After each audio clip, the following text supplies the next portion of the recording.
नमस्कार मंडळी, तुम्हा सर्वांचं पुन्हा एकदा स्वागत आहे आकाश भ्रमंती या माझ्या यूट्यूब चॅनलमध्ये. आज आपण आलो आहोत माझ्या आजोळी.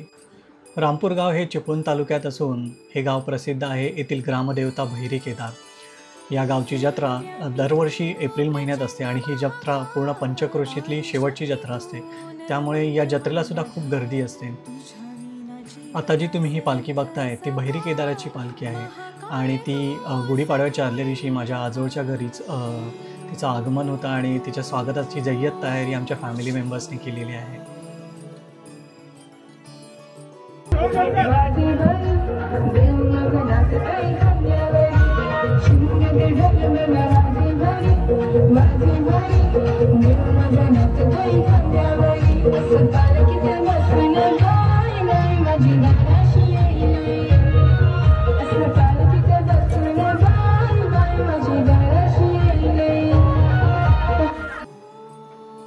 पालखीचं आगमन झाल्यानंतर तिची येथेच पूजा करून तिचं स्वागत करून पालखी ही आमच्या घरी बसवली जाते आणि तिच्यानंतर तिची पूजा अर्चा, त्याच्यानंतर ओटी नारळ आणि ज्यांचे कोणाचे नवस आहेत ते नवस दिले जातात. त्याच्यानंतर देवाला जे घरी बनवलेलं नैवेद्य असतं महाप्रसाद ते दाखवलं जातं आणि त्याचबरोबर पालखीबरोबर येणारी मंडळी असतात, म्हणजे वाजंत्री म्हणा, पालखी नाचवणारे म्हणा, गावातली काही मंडळी म्हणा, ज्येष्ठ मंडळी म्हणा, यांच्या जेवणाची सोयसुद्धा केलेली असते. आपली जी भैरी केदाराची पालखी आहे या पालखीमध्ये 3 रूपी आहेत. मधली जी रूपी आहे म्हणजे जे मधलं जे टाक आहे ते भैरीचं आहे. म्हणजे आपण जर समोर उभं राहिलं तर मधलं जे टाक आहे ते भैरीचं आहे. डाव्या बाजूचं जे टाक आहे ते केदाराचं आहे आणि उजव्या बाजूचं जे भैरीपासून उजव्या बाजूचं जे टाक आहे ती सालबाई आहे. तर यांचं नातं असं आहे, भैरी आणि केदार हे भाऊ आहेत आणि सालबाई आहे ही केदाराची बायको आहे. तर या तिघांचं हे नातं आहे आणि जी ओटी भरली जाते ती सालबाईची ओटी भरली जाते. आता जे आपले गुरव आहेत ते आता आपल्या पालखीसाठी म्हणजे या कुटुंबासाठी गाराणं घालत आहेत.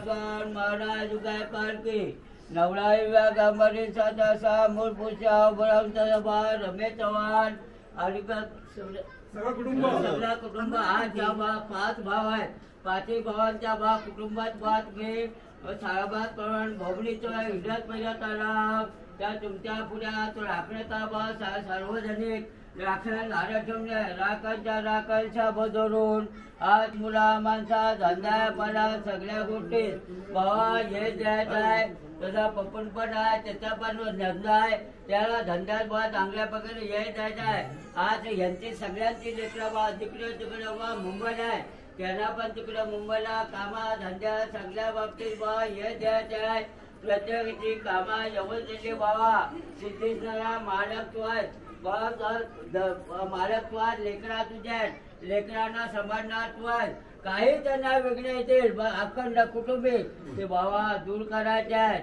असे बा त्यांच्या तशाच बा सगळ्या सासर वर्षने इथं बा घरच्या आहेत त्या बा इथं सगळ्या आलेल्या आहेत. त्यांनी पण येता असतील बा सगळ्यांनी मनभावनाने चांगले वोटे भरलेले आहेत. ते वोटी त्यांच्याकडून सगळ्यांकडून काही चूक झाली असली तरी बक्षीस करून त्यांना धंदापणा सगळ्या गोष्टी बा हे द्यायचं आहे. यवतरी कामा सिद्धीसने व्हायचे आहेत. सिद्धीसने त्यांना पैसा 2 पैसे सरा सवासरी आज कुटुंबीत लहान लेकरं आहेत. त्या लेकरांना सुद्धा बा खरोखर धनपत द्यायचा आहे. लेकरांना रोग धाम साथ काही आला तर बा जिकडे दूर करायचे आहेत. तसे बा सगळ्या इथं बा माहेर वस्ती सगळ्या आलेल्या आहेत. माहेर वस्ती सगळ्यांनी याच्या शक्तीने बाय तुझे ओटी बनलेला आहे. आज माहेर वस्ती सासरी राहणार आहेत ते बाय त्यांचा पाठीराखा तू आहे, त्यांना सांभाळणार तू आहे. काही त्यांना बा माहेर वस्तीला वेगळेतील दूर करायचे आहे. त्यांची त्यांच्या मालकांची मुलांची कामा येवतली त्यांची पण बा सिद्धीच नेऊन त्यांच्या पण कुटुंबीत रोग धाम साथ काही आला तर बा आपला जिकर दूर कर आणि अखंड कुटुंबीत आपल्या सुखाचे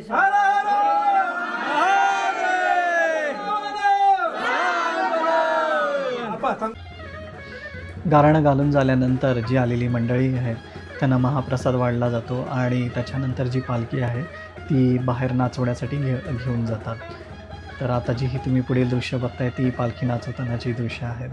म्हणजे परंपरेगत ढोल सनई आणि या ताशाच्या नादावरती ही पालखीचं जे नृत्य आहे ते केलं जातं.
तर मंडळी, तुम्हाला कसं वाटलं रामपूरमधील शिमगा उत्सव हे नक्की कमेंट्समध्ये कळवा.